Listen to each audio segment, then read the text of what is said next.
Lipton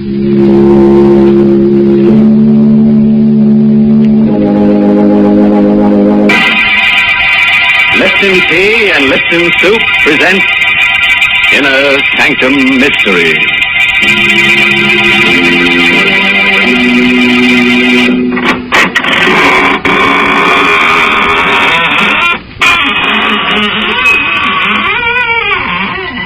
Good evening, friends. This is your horror host at the squeaking door of the Inner Sanctum. Come in, come in. Hang your hats on the torture rack over there and get cozy. Tonight, we've got cadenzas and cadavers, murders and melodies. That's all I can tell you now. No sense putting the cart before the hearse. From the way you're talking, I guess we're going to have music on the program tonight. I think that's real nice. So do I, Mary. I've always loved music. Even as a child, I used to play the death rattle. Now, please, I'm being serious. You know, I once won a prize for playing the piano. Yes, they gave me a... Wait, don't tell me. Let me guess. They gave you a lovely sterling silver medallion, didn't they, Mary? No, they didn't. You know very well that the only way you can get that sterling silver medallion is from the Lipton Tea people. And, ladies, it's solid sterling silver, and it's just the right size, about an inch in diameter. It's the kind of jewelry you find at those smart shops on Fifth Avenue in New York. The medallion is decorated with a Chinese inscription, and it's hung on a narrow black rayon satin ribbon. It's just what you want to brighten up your simple silk dresses and your dressy suits. And here's how you get this handsome medallion. Just send 25 cents and the box top from a package of Lipton's, the tea with the brisk flavor, to Lipton Tea, Box 92. That's Box 92, New York City. Send for yours tonight. Give me a pen, Mary. I'll send them a check immediately. And what's more, I'll write it in blood. There'll be plenty spilled here tonight. The title of our story is Musical Score. It's an original radio play by Christopher Mayle. And our star is Barry Kroger, who plays the role of Grasso. It's the story of a simple melody and of a killer who, as our story opens, is fighting desperately and alone against a raging storm off the coast of Maine. The lifeboat he is in is half foundered, and the man's wild rowing does little good. I'm a murderer! A murderer! I killed to be free! And I am free! Free! Oh, I am free. Did I do it all for nothing? Peter Tull and his wife. They were the first to go.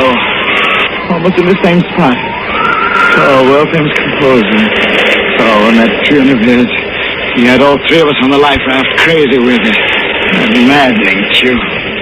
I can still hear him humming it. Still hear it. But the sea was calm that day. Dead calm. 15 days of calm. 15 days on a raft with a sick woman and 3 men. And that sun. Carl! Stop that blasted humming! Sorry, Troy. Marcia seems to like it. Part of the symphony I'm working on. It does get on our nerves, Todd. How is your wife? I don't know, Grasso. Poor Marcia. Yes. Yes, I know. I'm hungry. Smile, how about some rations? Ah, that fat belly of yours. I told you before, even off as chief mate, I run this life raft. We've got rations for one person for 2 days. No woman eats, we don't. Now forget it. Well, we ought to be practical. Smile. What made the Santa Margarita go down so quickly? I told you, nothing but a stray mine. It was Argentine registry, coffee boat, a neutral. That's all it could have been. Oh, cut it out, will you, Tull? Or change the tune at least. I can't stand it. Sorry. We're done for. Yeah, you may be a famous playwright, Grasso, but you don't know the sea. We're near the main fishing banks. We got a chance of meeting a fisher we can hold out. Tull! Tull, will you stop that blasted tune? Yes, for heaven's sake, Tull, quit it!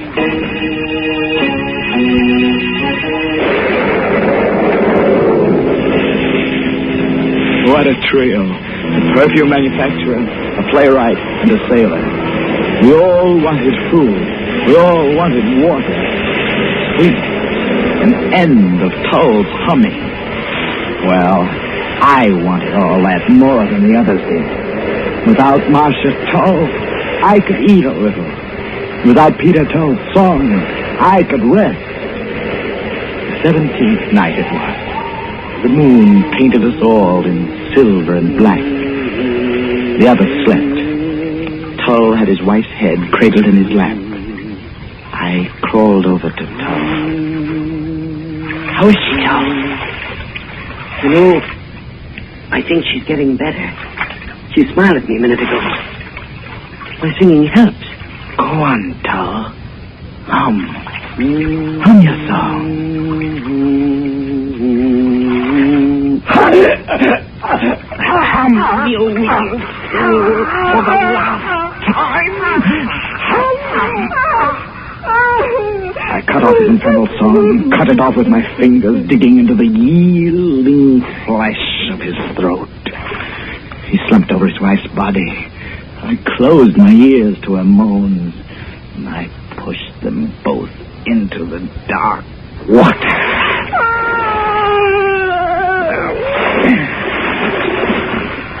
I was a murderer.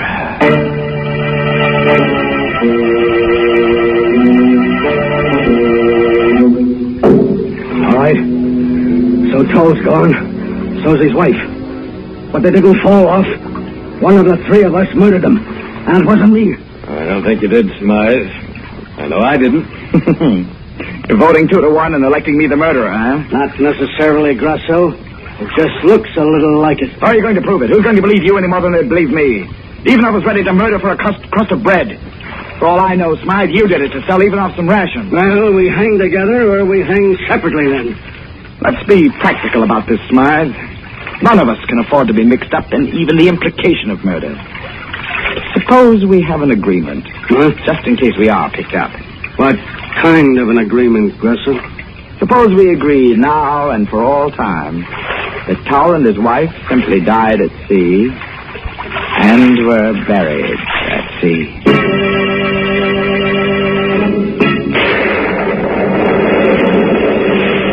On the 21st day, the rations were gone. And the song, we could all hear Tull humming it from the bottom of the sea. We watched each other like animals.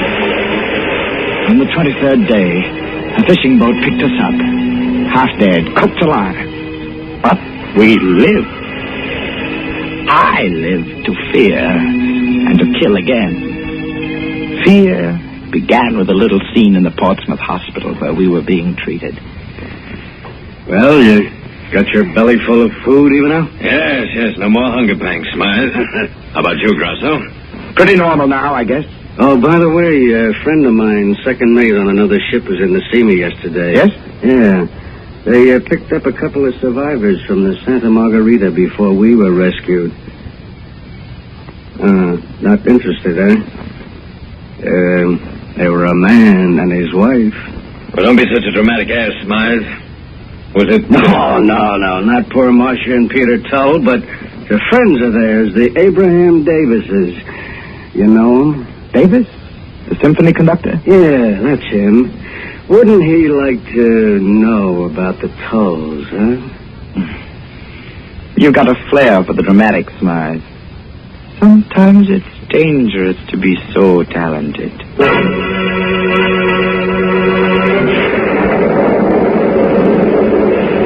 began to worry if both of them weren't ganging up on me. The days and weeks passed, and nothing happened. Only the Tull's melody was always with me, day and night.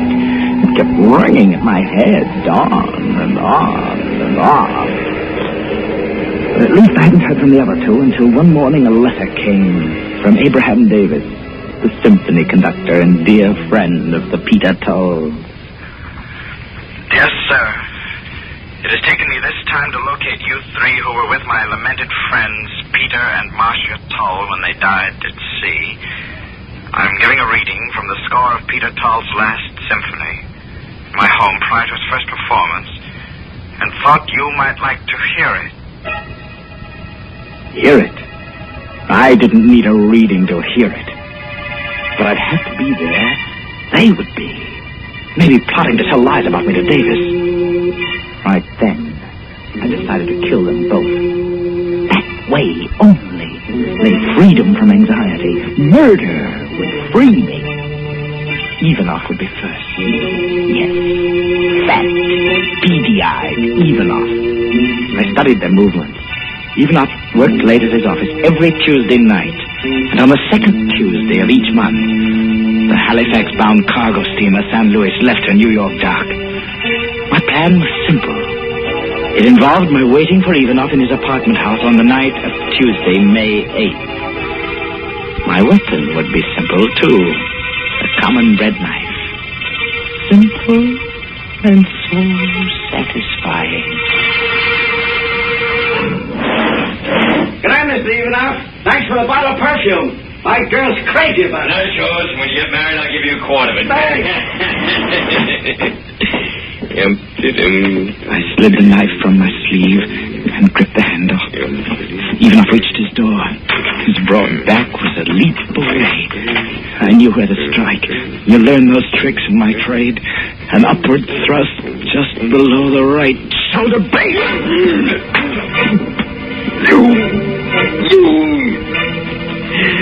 It was you. I watched him gasp out his last, feeling no remorse, no pity, just relief that I had nothing more to fear from Ivanov at least. One more to kill, to be free. One more. I turned my back on the cooling mass at my feet and reached the street. I walked fast. I had only a little while to reach the docks and make my boat. Tull's melody kept beating its tireless notes against my brain.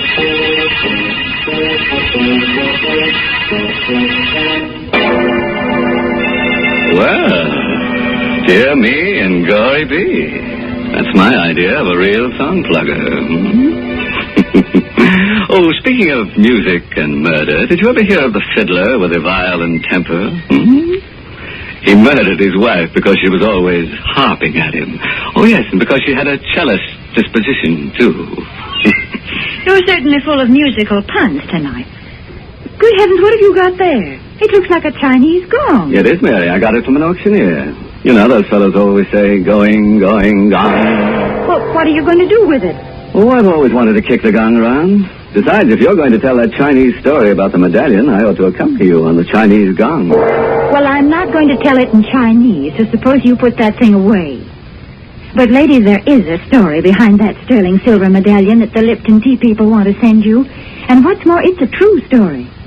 It seems that the original of this handsome medallion was given to an American flyer who was rescued by Chinese guerrillas after he bailed out over enemy territory. The flyer was told that the Chinese letters on the medallion would identify him and bring him safely through the lines. Well, he did get through. And only then did he learn that the inscription said, "Good luck," in Chinese. Now, there's a story to tell your friends when they're admiring your medallion on its smart black rayon satin ribbon. And to get this good luck charm, just like the one the flyer carried, all you have to do is send 25 cents and the box top from a package of Lipton's, the tea with the brisk flavor, to Lipton Tea, Box 92, New York City. How about hitting that gong now so they'll remember? Yes, that's Box 92 in New York City. All right. Now let's go back to our murderer who's being haunted by a song. Remember what happened? A composer named Tull and his wife Marcia were thrown off a life raft and drowned by one of 3 other men on the raft. The killer has been telling us his story as he fights the sea in a lifeboat. You remember that he just murdered Ivanov and is now heading for a Halifax-bound cargo ship.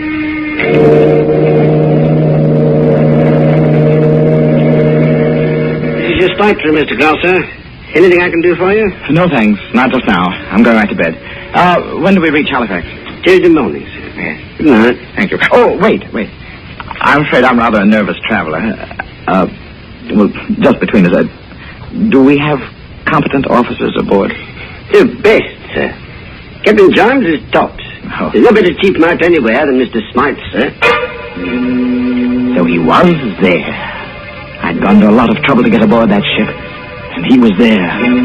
I kept out of his way entirely until last night. We were off the main shore.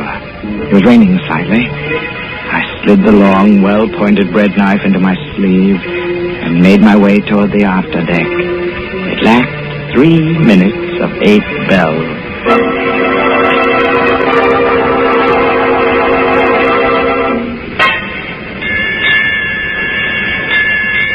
8 bells, Skipper. I'm going after a smoke.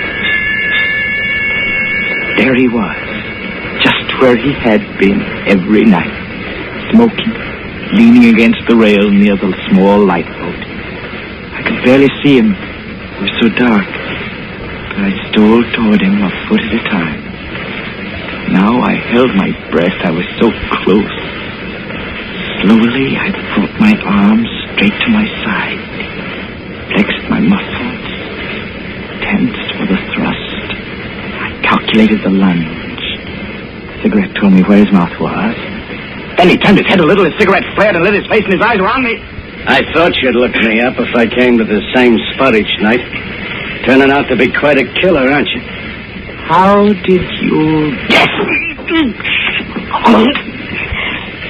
Did he still hear his mind? Now nobody knows what happened on the life raft. Nobody. I'm free. You fool. You'll never be free. A song will...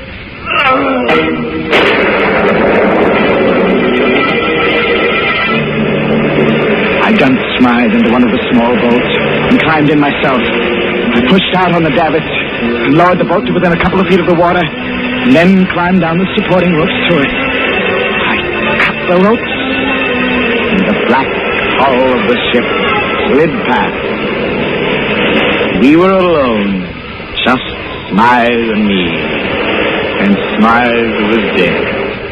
So I threw him overboard, and I was alone and free. And tonight, I'm alone and free. Hear me howl! Hear me! No. Am I going crazy? There can't be a light. Not a light. It must be this. It's land. Rocks ahead. The surf breaking against. I'm close. Too close. I'm going to crash into them. The surf's picking up the boat and throwing me down the rock. I'll be killed.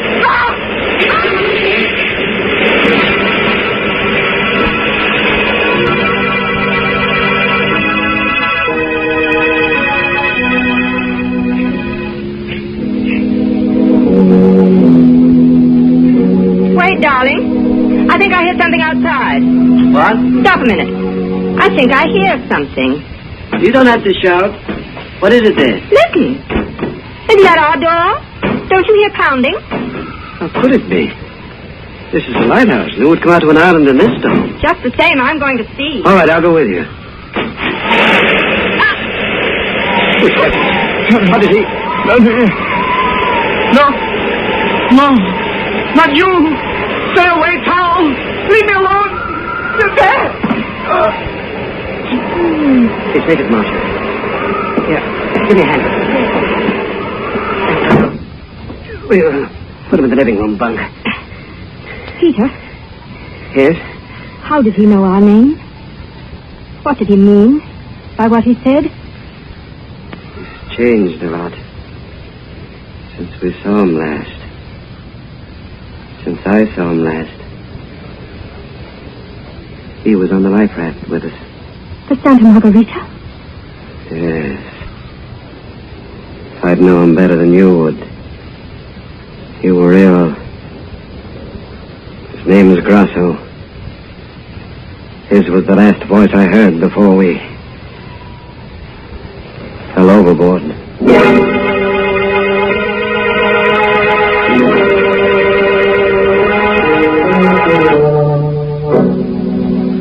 Oh, Mr. Grasso, you look a lot better this morning. How is your head? It throbs. I can't move. What happened? You were washed up against the rocks in the lifeboat. You must have hit your head and banged up your side. You didn't drown. Obviously. You didn't choke me thoroughly enough, Grasso. The water revived me. But I was clutching Marcia's dress. Yes, but how did you... Get here? Yes. Fishing boat. It was almost dawn when you tried to kill us. I managed to hold Marcia up for a little while. We were lucky. What are you... Here. Put your arm around my No. neck. I'll take you to the tower. Where's your wife? Marcia's gone to the mainland to get the doctor. We're alone. Yes. We're alone. Relax. No, let me go, Tom. I didn't mean to do it. I was crazy with hunger, and the tune of yours. We were all crazy, Tom. I'll pay you. It's too late, Grasso. Anything. Don't struggle. You could start a hemorrhage that way. What are you going to do to me? Why, nothing, of course. Here we are. You're not bringing me up here for the sun and the air, Tom. You're Why? very comfortable in this bed. Marcia liked it here. Wonderful view in every direction. These windows here pull to one side. What? Like this, see? Now, I'll leave you to rest. No, don't! Don't what, Grasso? Why, I don't know. But you're up to something. Don't be silly. I'm just going to work on my music for a while. I'm having trouble with one part in it. It goes...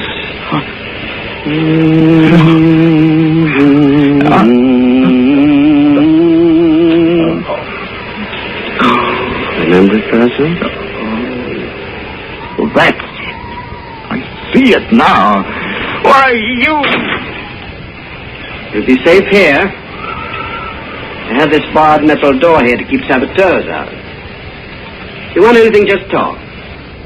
Acoustics are wonderful down these stairs. You can hear everything. Talk. Go. My head. I'll do anything. Anything. Only don't Wait, Grasso. I heard about Ivanov's murder on the radio the other day. All right.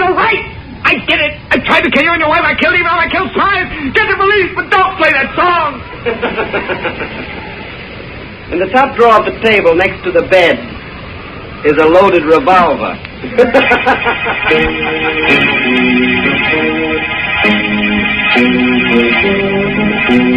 Stop, Paul! Stop! My head. Stop! Can I go on? Revolver. God. Yeah. It'll stop it. Now I'll never hear that song again. Never. Play it! Play the melody now! And the blaze is in you!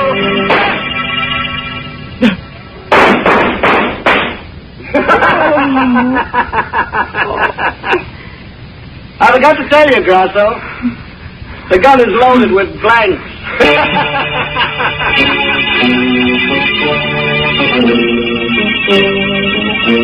There's still a way out. There's still a way out. All right. Tom, you win.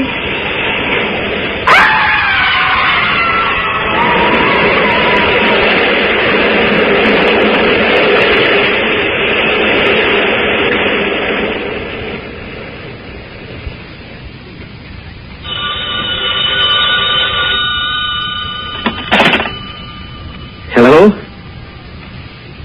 Oh. Hello, Marcia, darling. No, everything is fine now. Yes, there is something you can do for me. Send Davis a wire, will you? Just say, planned fall production of symphony. Have just finished final score.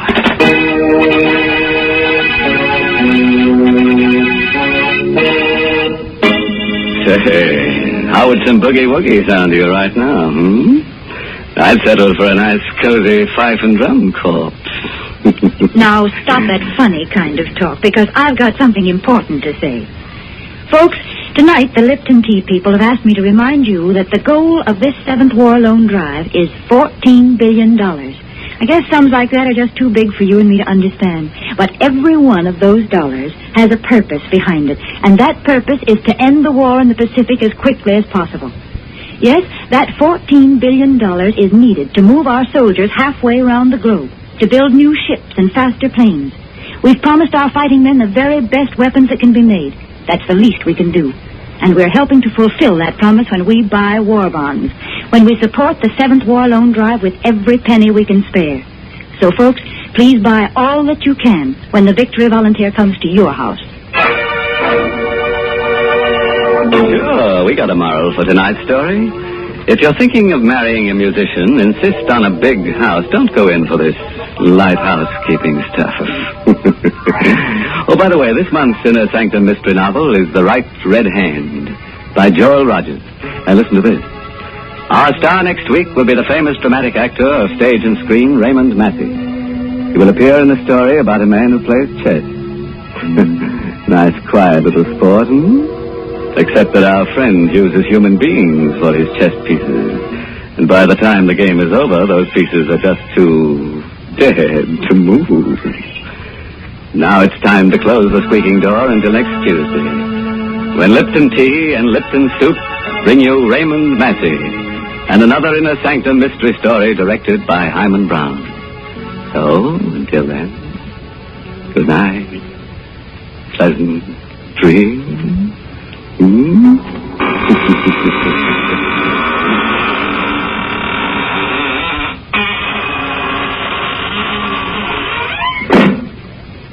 Folks, there's a modern food with an old-fashioned homemade flavor. It's Lipton's Noodle Soup. Yes, Lipton's does taste homemade. It's got that same chickeny taste as the chicken noodle soup you make right in your own kitchen. Lipton's has got the same good herbs and flavoring, the same tender golden egg noodles. But listen, Lipton's noodle soup mix comes in an envelope, and it only takes a few minutes to prepare. Of course, sometimes it's hard to get in some stores these days, but there's lots of good things scarce in wartime. So remember to always ask for Lipton's Noodle Soup. And remember to tune in next Tuesday night for another Inner Sanctum Mystery. This is CBS, the Columbia Broadcasting System.